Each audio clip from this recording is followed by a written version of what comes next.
जिस तरह के हालात बने हैं, जिसके बाद आपने गांधी प्रतिमा के सामने कलेक्ट्रेट में जा कर के सत्याग्रह आंदोलन की बात की है, क्यों ऐसी स्थिति बन गई?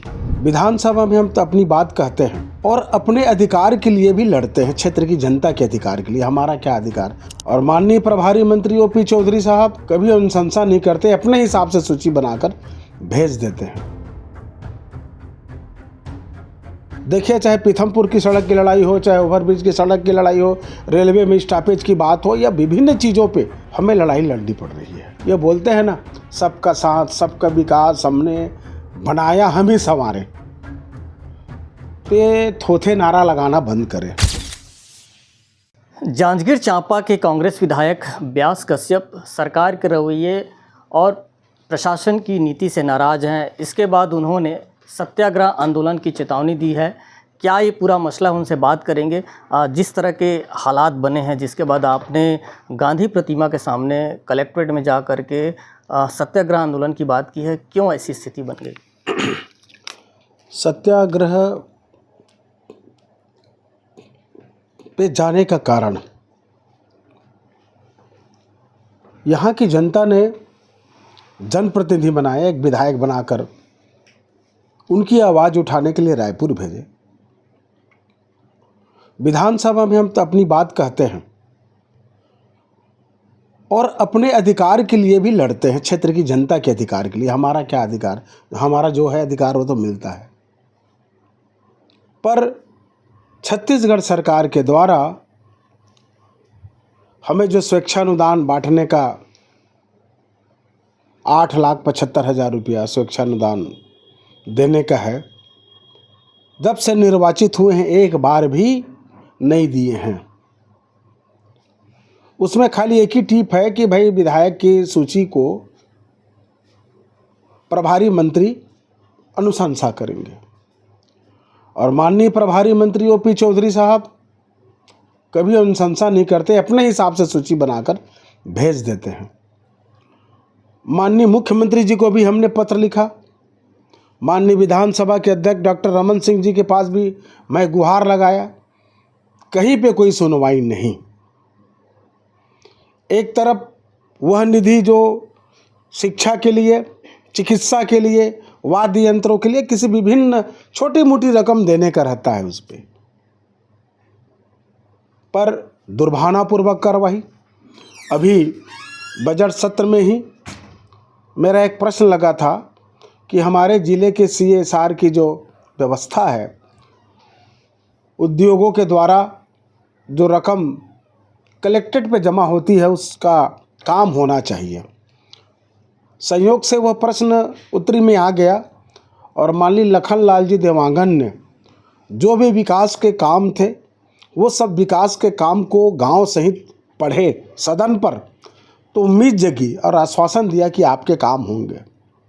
फिर हमने पंचायत से प्रस्ताव, CO बलौदा और CO जनपद पंचायत नवागढ़ से प्रस्ताव बनाकर कलेक्टर के माध्यम से दगनिया ऑफिस अटल बिहारी वाजपेयी ताप विद्युत परियोजना का CSR की राशि थी, उस राशि के प्रस्ताव को विधिवत भेजा हमने, क्योंकि कलेक्टर महोदय की अनुशंसा चाहिए रहती थी। पर दुर्भाग्य से उस कार्यालय का जो परिपत्र आया वो उसमें एक भी काम नहीं है। और भारतीय जनता पार्टी के द्वारा, उनके नेताओं के द्वारा जो सूची बना कर दी गई, जिसका न कहीं पे कोई प्रस्ताव है, न कहीं पे कोई तकनीकी स्वीकृति है, उस काम को स्वीकृति कर दी गई। तो वो भी काम की हमें आपत्ति नहीं है, काम तो गांव पे होंगे, होने भी चाहिए। पर हमारे प्रस्ताव को क्यों रोका गया? भाई मेहनत है। जब मैं 2 बार खुद डंगनिया गया हूँ, ऑफिस गया हूँ, मैं व्यक्तिगत रूप से बात किया हूँ, आदरणीय रोहित यादव जी से बात किया हूँ, यशवंत पाटिल जी से बात किया हूँ, माननीय कलेक्टर महोदय से बात करके बाद ADM से हस्ताक्षर कराकर मैं प्रस्ताव भेजा हूँ। बड़ी उम्मीद थी कि काम होगा, परंतु इस प्रकार से दुर्भावनापूर्वक कार्रवाई कब तक अपन बर्दाश्त करेंगे? इसलिए हमने कांग्रेस के एक निष्ठावान सिपाही हैं, विधायक हैं, माननीय देश की आज़ादी की लड़ाई के लिए जब सत्याग्रह माननीय गांधी जी करते थे, हमने कहा क्यों ना एक दिवसीय हम कलेक्ट्रेट में जो महात्मा गांधी की प्रतिमा लगी हुई है, उस प्रतिमा के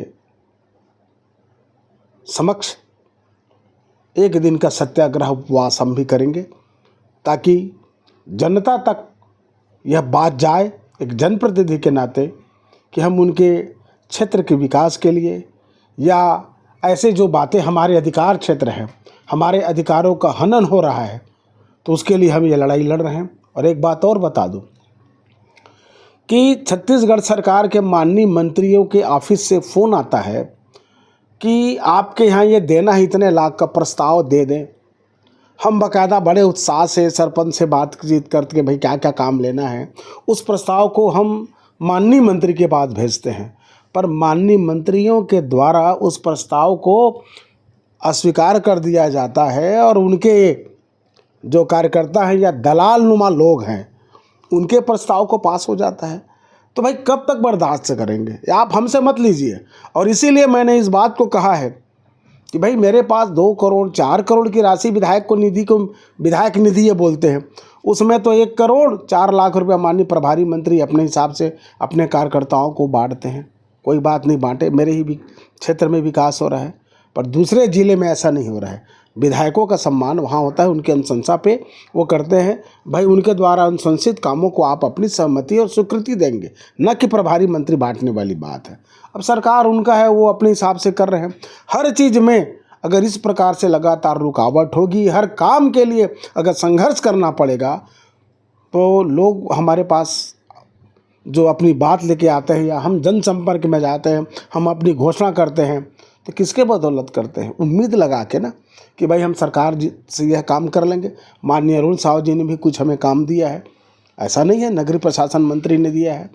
कुछ काम हमें माननीय विजय शर्मा जी की तरफ से भी मिला है, पर बाकी जगह से कहीं पे कोई अनुशंसा नहीं। यानी कि इवन मैं बता दूं कि जब पहले निर्वाचित हुए थे, माननीय मुख्यमंत्री जी से भी बात आई थी, वो पत्र गया, कलेक्टर के माध्यम से भी पत्र, पूरे TS वगैरह गए, उस काम को भी रोक दिया गया। तो ऐसा भेदभाव क्यों?